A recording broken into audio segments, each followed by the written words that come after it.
मैं हूं आमिर हसन आप सभी के साथ। सांबा में इस वक्त की बड़ी खबर सामने आ रही है। बीरपुर में पुरअसरार हालत में एक लाश मिली है। पानी भरे गड्ढे में 2 लड़कियों की लाश मिली है। कल से लापता थी दोनों लड़कियां। नाबालिग बताई जा रही हैं। दोनों लड़कियां बकरियों को चराने के लिए निकली थी। लड़कियों को तलाश करने की लगातार कोशिश चल रही थी। पुलिस ने मामला भी दर्ज किया है। सांबा जिले के बड़ी ब्राह्मणा बीरपुर में आज पानी से भरे हुए गड्ढे में पुरअसरार हालत में 2 नाबालिग बच्चियों की लाश मिली है, जिससे पूरे इलाके में सनसनी का माहौल है। परिवार वालों से मिली जानकारी के मुताबिक बकरियों को घास चराने गई लड़कियों की लाश पानी से भरे हुए गड्ढे में मिली। दोनों लड़कियों की पहचान 10 साल की ताहिरा और 8 साल की आसिया जान के तौर पर हुई है, जो कि अनंतनाग की रहने वाली बताई जा रही हैं। लेकिन मौजूदा वक्त में सांबा के बीरपुर में रह रही थी और यहां यह हादसा पेश आया।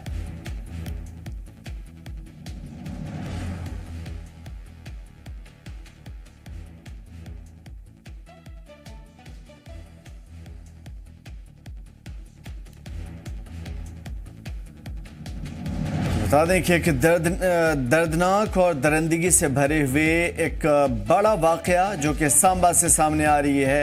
सांबा के बीरपुर में पुरअसरार हालत में 2 बच्चियों की 2 लड़कियों की 8-10 साल की बच्चियों की लाशें मिली है पानी के एक तालाब में, जहां पे ये अपनी बकरियां चराने गई थी। फिलहाल बकरियों को चराने के लिए ये दोनों बच्चियां निकली थी। पुलिस ने मामले की जांच शुरू कर दी है। सांबा जिले के बड़ी ब्राह्मणा का वाकया है। बीरपुर में आज पानी से भरे हुए गड्ढे में ये दोनों नाबालिग बच्चों की लाश मिली है। पूरे इलाके में सनसनी का माहौल है। कल से ये बच्चियां गायब थी। कल ये बकरियां चराने के लिए पास के तालाब के पास हरे भरे खेत खलियान में गई थी और उसके बाद वहां से लापता हो गई। परिवार वालों ने जो जानकारी दी उसके मुताबिक बकरियों को घास चराने के लिए निकली थी। लड़कियों की लाश अब गड्ढे से मिली है। दोनों लड़कियों की पहचान 10 साल और 8 साल की ताहिरा के तौर पर हुई है और आसिया के तौर पर हुई है।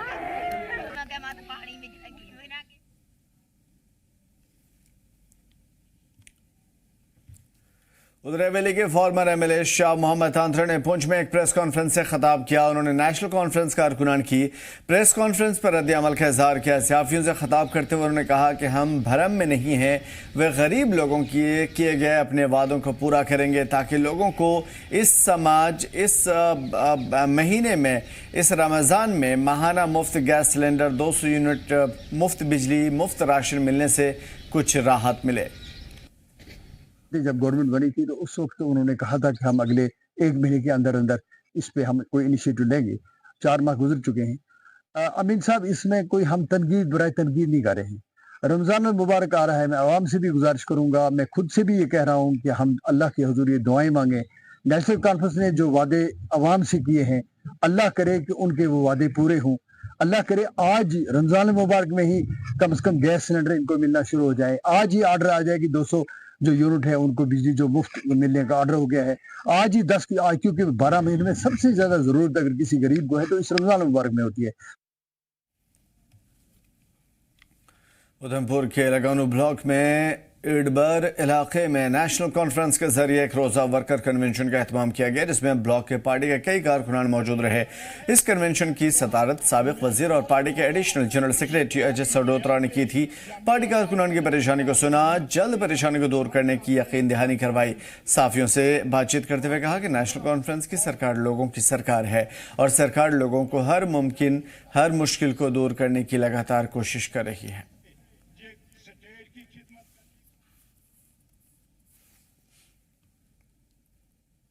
जम्मू के वजारत रोड वाक़ सीएम की सरकारी रिहायशगाह के बैंक्वेट हॉल में आज मीटिंग होगी।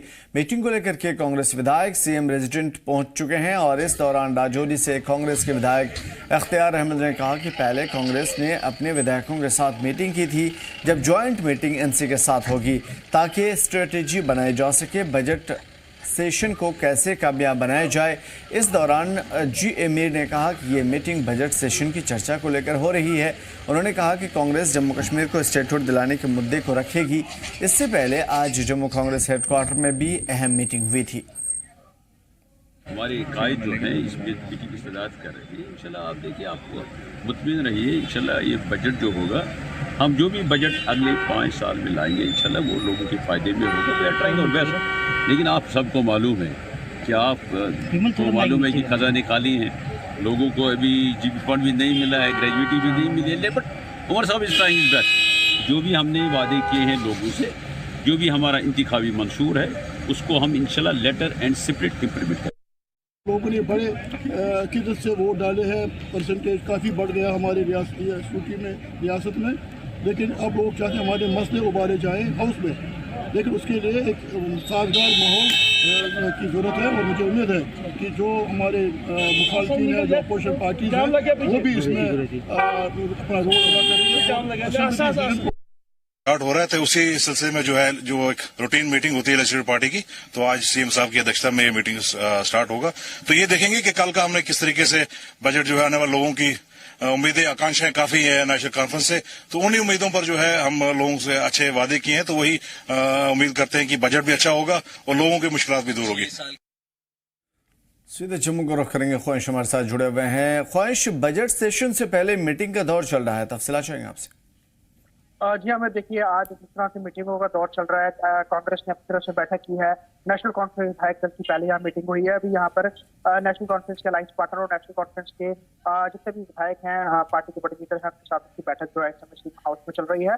मैं समय सीएम हाउस के बिल्कुल बाहर हूँ और काफी देर से जो बैठक जो है वो शुरू हो गई है। इसमें कांग्रेस के विधायक हैं, निर्दलीय हैं, उसके अलावा आप कह सकते हैं कि नेशनल कॉन्फ्रेंस के विधायक हैं, डॉक्टर फारूक अब्दुल्ला हैं, और भी नेशनल कॉन्फ्रेंस के दीगर जो नेता हैं वो इस मीटिंग में मौजूद है। कहीं ना कहीं जिस तरह से असेंबली सेशन शुरू हो रहा है, बजट सत्र जो है वो शुरू हो रहा है, तो उसको लेकर किस तरह की रणनीति रहने वाली है, क्या कुछ रोड मैप रहेगा, और क्योंकि ये आप कह सकते हैं कि उमर सरकार की पहला जो है वो बजट पेश होने जा रहा है, तो उसको लेकर पार्टी जो है अपनी तरफ से कोई तैयारी कर रही है। विधायकों को भी अलग अलग तरीके से यहाँ पर जो है वो गाइड किया जाएगा, और उसके साथ ही जो बिल जाने हैं उस पर भी चर्चा होगी, या फिर लोगों के मुद्दे मसाइल क्या है, और जो सेंटर ने बजट एलोकेट किया है उस राशि को किस तरह से लगाना है, खर्च करना है जम्मू कश्मीर में, उसके ऊपर चर्चा हो सकती है।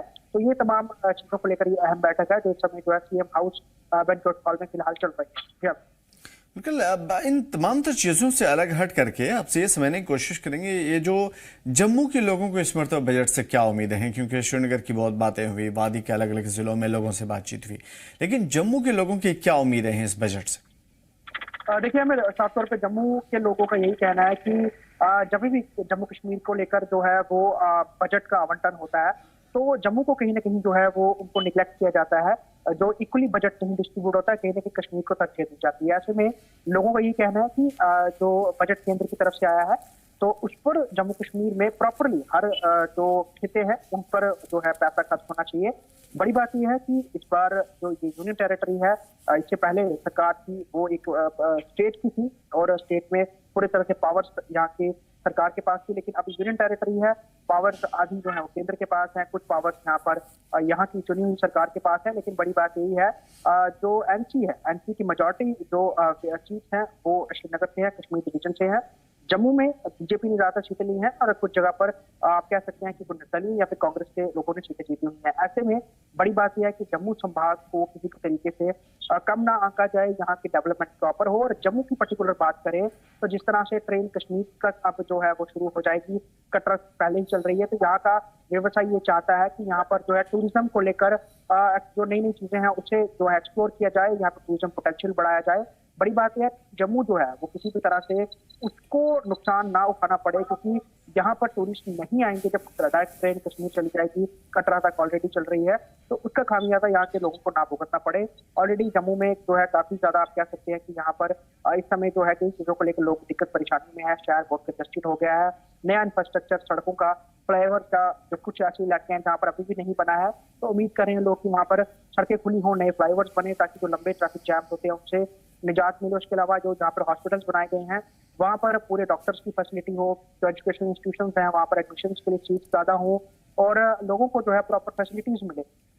सरकारी स्कूल है वहाँ पर टीचर बेहतरीन लगाए जाए, तो अच्छी सुविधाएं बच्चों को दी जाए, ताकि वहाँ पर भी जो बच्चे हैं जो अच्छी तालीम हासिल कर सके। ओवरऑल लोगों की अपेक्षा यही है कि सरकार अच्छे तरीके से काम करे और बजट जो है वो लोगों के फायदे के लिए यूज हो, यूटिलाइज हो, और ऐसी ही यहाँ पर गवर्नमेंट को प्लानिंग करनी चाहिए, ऐसी लोग की उम्मीद है। जी अब बिल्कुल, अलग अलग इलाकों की अगर हम बात करेंगे, जो MLAs हैं जिनको आवाम ने चुन करके मुंतखब किया है, मैं आपसे समझने की कोशिश करूंगा, हर इलाके की हमने श्रीनगर में देखा या वादी के अलग अलग ज़िलों में एक खाका तैयार किया गया था, लेकिन क्या जम्मू के जो MLAs हैं, क्या उन्होंने कोई खाका तैयार किया है इलाके के एतबार से, कोई लिस्ट बनाई है, क्या क्या प्रॉब्लम है जिसे दुरुस्त करना अब ज़रूरी है और इस बजट सेशन के बाद या फिर इस दौरान उन मुद्दों को उठाया जा सकेगा एटलीस्ट असेंबली में? जी बिल्कुल बिल्कुल आप, क्योंकि अगर हमने इससे पहले देखा कि चीफ मिनिस्टर ने सभी इलाकों के जो MLAs हैं उनसे बजट पर चर्चा की है, और सभी MLAs ने ऑलमोस्ट जो है बजट से लेकर जो उनको लगता है कि उनके विधानसभाओं में जो की चीजें हैं,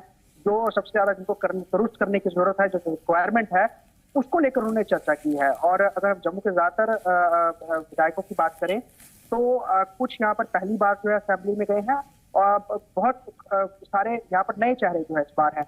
तो कईयों को जो है लोगों के इश्यूज को अच्छी तरह से कैसे वहाँ पर उठाना है या किस तरह से बजट तैयार करना है, उसको लेकर वो बड़े नेताओं से उस पर विचार विमर्श भी कर रहे हैं।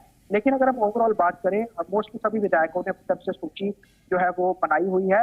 इंडस्ट्रीज की बात करें, इंडस्ट्रीज का बहुत बड़ा नेटवर्क जम्मू में है, जम्मू संभाग में है, चाहे सांबा ले ले, जम्मू ले ले, कठुआ ले ले, यहाँ पर बड़ा सारा इंडस्ट्रियल हब है।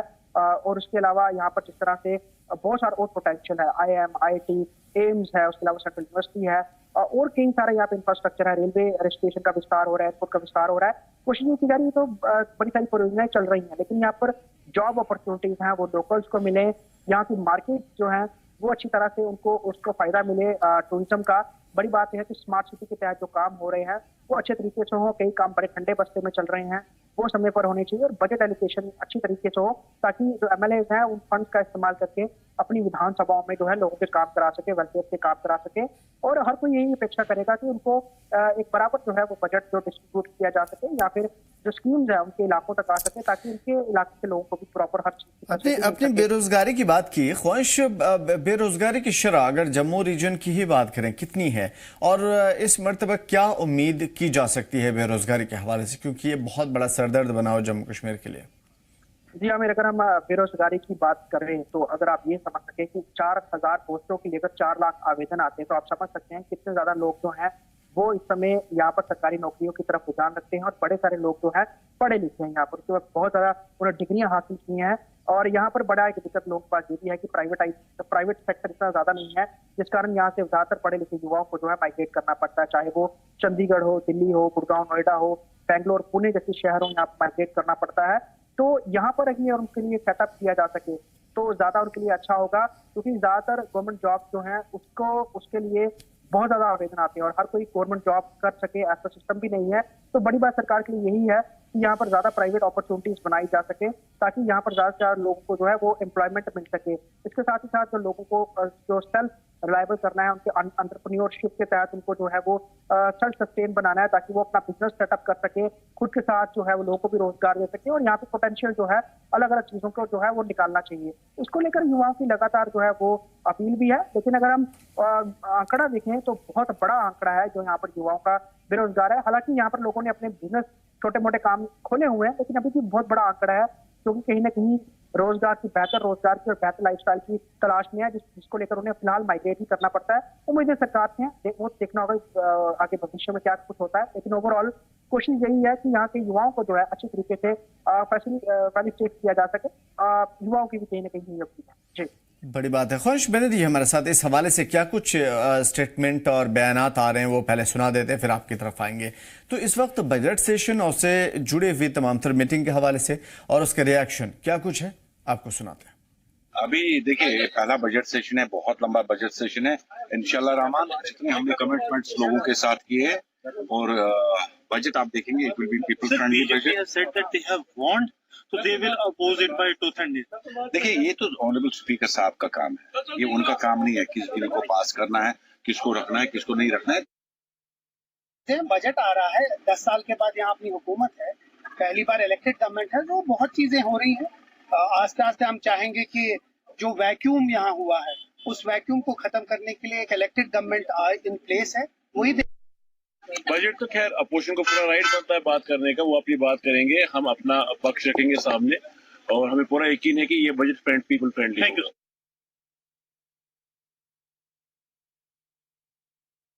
पहले वादा जो है वो प्राइम मिनिस्टर ने और होम मिनिस्टर साहब ने हमें वादा किया है कि हम स्टेटहुड वापस देंगे। पहले हमारा स्टेटहुड बीजेपी वापस दे दे। बीजेपी के विधायकों को कल वहां पे बोलना चाहिए जोर शोर के साथ कि भाई हम स्टेटहुड को वापस लाएंगे। उसके बाद जब स्टेटहुड वापस आएगा तो सारे वादे जो है हम इंशाल्लाह अगले 5 साल में जो हमने वादे किए वो पूरे करेंगे। बिल्कुल, जम्मू कश्मीर में उमर अब्दुल्ला साहब को एक बड़ा मैंडेट जम्मू कश्मीर के लोगों ने दिया है। इतनी उम्मीदें हमारे साथ वाबस्ता है और हम कोशिश करेंगे, इतनी ही हम कोशिश करेंगे जम्मू कश्मीर के लोगों के इंटरेस्ट पे उम्मीदों पे पूरा उतरें। Thank you sir. इंशाल्लाह जो लोगों के मुद्दे हैं वही उठाए जाएंगे, क्योंकि 6 साल तकरीबन 10 साल के बाद सेशन हो रहा है। जो भी लोगों के जो भी मुतालबात हैं उनकी कोशिश समझ। तो इस बजट के कई रुख हैं और कई उम्मीदें हैं, आकांक्षाएं हैं, और इस बजट से आम लोगों के कितने हित हल होने वाले हैं ये कोई नहीं जानता, क्योंकि सभी पार्टी के अपने अपने सियासी मफाद जुड़े हुए हैं इससे, और कहीं ना कहीं हंगामे के आसार भी देखने को मिल रहे हैं। बात इस पर बहुत ज़्यादा हो रही है ख्वाहिश के जो क्या नाम है सेशन है इस मरतबा शायद बहुत लंबा ज़रूर है, लेकिन शायद ही कोई काम की बात हो पाए, क्योंकि सभी पार्टी अपने अपने मुद्दों के साथ खड़ी हो रही है और पहले ही बयानात का सिलसिला शुरू हो चुका है। असेंबली के रूल्स पहले ही तोड़े जा रहे हैं। इस तरह की चीज़ों के हवाले से क्या कुछ हलचल चल रही है? देखिए आमिर, जिस तरह से पिछले हमने कुछ दिनों से बयान सुने हैं, चाहे उमर अब्दुल्ला के बयान हो या बाकी सियासतदानों के बयान हो, उमर अब्दुल्ला ने कहीं ना कहीं अपना जो अपना पक्ष रखा है और बात रखी है, और कहीं ना कहीं उसको लेकर उन्हें मायूसी भी जताई था कि वो यूटी के मुख्यमंत्री हैं, उनके पास पावर नहीं है। बड़ी सारी चीजों को लेकर उनको जो है वो उपराज्यपाल की तरफ देखना पड़ता है। कहीं ना कहीं उनकी मायूसी झलकती है और उनका ये भी कहना कि उनके पास प्रॉपर पावर नहीं है बड़ी सारी चीजों को लेकर। तो ऐसे में विपक्षी दल जो है वो भी कहीं ना कहीं उनको जो है वो टारगेट कर रहे हैं। बड़ी बात यह है कि पीडीपी जो है वो इस समय काफी ज्यादा सक्रियता बढ़ाए हुए है, लगातार नेशनल कॉन्फ्रेंस में हमलावर है। बीजेपी क्योंकि केंद्र में उनकी सरकार है लेकिन यहाँ पर वो अपोजिशन में है। बीजेपी यही चाहती है कि यहाँ पर जो किसी भी तरह का जो कोई एंटी नेशनल या फिर इस तरह का कोई जो माहौल है वो असेंबली के अंदर ना हो, जिस कारण बीजेपी को आवाज उठानी पड़े। तो उनका खास तौर पर यही कहना, अदरवाइज कहना तो यही था कि हम असेंबली को शांतिपूर्वक चलाने की कोशिश करेंगे, लेकिन असेंबली बवाल होना बिल्कुल लाजमी बनेगा, क्योंकि बात जब 370 पर होगी, बात जब स्टेटहुड पर होगी तो उस पर हंगामा काफी होगा। उसके अलावा नेशनल कॉन्फ्रेंस ने जो अपने मैनिफेस्टो में वायदे किए थे वो वायदे तक एक भी पूरा नहीं किया, चाहे फीस देने की बात हो, राशन में बढ़ोतरी की बात हो, डिसेबल लोगों की पेंशन को बढ़ाने की बात हो, जो ओल्ड एज लोग हैं उनकी पेंशन की बढ़ाने की बात हो, फ्री ट्रांसपोर्टेशन की बात हो, युवाओं को फ्री एजुकेशन की बात हो, कुछ नहीं हुआ। तो इसको लेकर भी जो सियासी पार्टियां खासतौर बीजेपी भी वो नेशनल कॉन्फ्रेंस को टारगेट करेगी। तो ये तमाम चीजें इसको लेकर काफी ज्यादा हंगामा असेंबली में हमें नजर भी आएगा। वहीं कहीं ना कहीं नेशनल कॉन्फ्रेंस जो कि बार बार ये इस चीज का हवाला देती है कि उनके पास पावर नहीं है, बहुत सारी चीजों को लेकर उन्हें केंद्र की तरफ देखना पड़ता है। तो ऐसे में वो अपनी वो मायूसी जो है वो जरूर बयां करेगी, लेकिन जो विपक्षी पार्टियां हैं इसको लेकर वो काफी हमलावर भी रहेगी और ओवरऑल जो बजट सत्र है काफी ज्यादा ये शोर शराबी वाला पर रहने वाला। ऐसे बयान जो अभी आ रहे हैं उससे ऐसा महसूस हो रहा है। बिल्कुल बड़ी बात है और जाहिर है कि इन्हीं सब चीज़ों पे हम बारीकी से नजर रखेंगे। शुक्रिया ख्वाहिश हमारे साथ जुड़ने के लिए और तमाम तो बेहतरीन मालूमात के लिए। फिलहाल शोपियां के डांगम गांव में लोगों ने इलाके के अंदर सेब के पेड़ों की गैर कानूनी कटाई पर तशवीश का इजहार किया है। मुकामी लोगों का कहना है कि कुछ मुश्तबा लोग उनके बागीचे को नुकसान पहुंचा रहे हैं। गांव वालों ने जिला इंतजामिया और रेवेन्यू डिपार्टमेंट से मामले में मुदाखलत करने और जिम्मेदार लोगों के खिलाफ सख्त कानूनी कार्रवाई करने की अपील की है। उन्होंने इलाके में बागीचे के तहफ़्फ़ुज़ की अहमियत पर जोर दिया है, जो मुकामी इकोनॉमी की रीढ़ की हड्डी मानी जाती है। कोई नोटिस नहीं मिला था, किसी औकाफ वाले ने अगर बुलाना था तो सारे जमींदार वालों को बुलाना था, किसी को नहीं बुलाया। सिर्फ एक आदमी के कहने के पे ये चल रहा है काम। ये जो टोंगरी नाला है वहीं से टोंगरी ओपनिंग रोड ही नहीं है कोई, जबकि रोड यहाँ से जाता है, रोड यहाँ से जाता है, ओपनिंग रोड ही नहीं है कोई। रात के 10:30 बजे हमें ये पता चलता है कि यहाँ पे कोई जेसीबी वर्किंग करता है। तो जैसे ही हम यहाँ पे आए, हमारे जो नेबर्स है वो यहाँ पे आए, उन्होंने काम को रोका और उसके बाद जो जेसीबी ऑपरेटर है उनसे पूछा कि यहाँ पे जो आप काम कर रहे हो उसके ऑर्डर्स है आपके पास। तो उनका यही कहना था कि हमने औकाफ कमेटी के सदर के कहने पे ये सब कुछ किया है। फिलहाल इस बुलेटिन में इतना ही, में दीजिए इजाजत। देखते रहिए।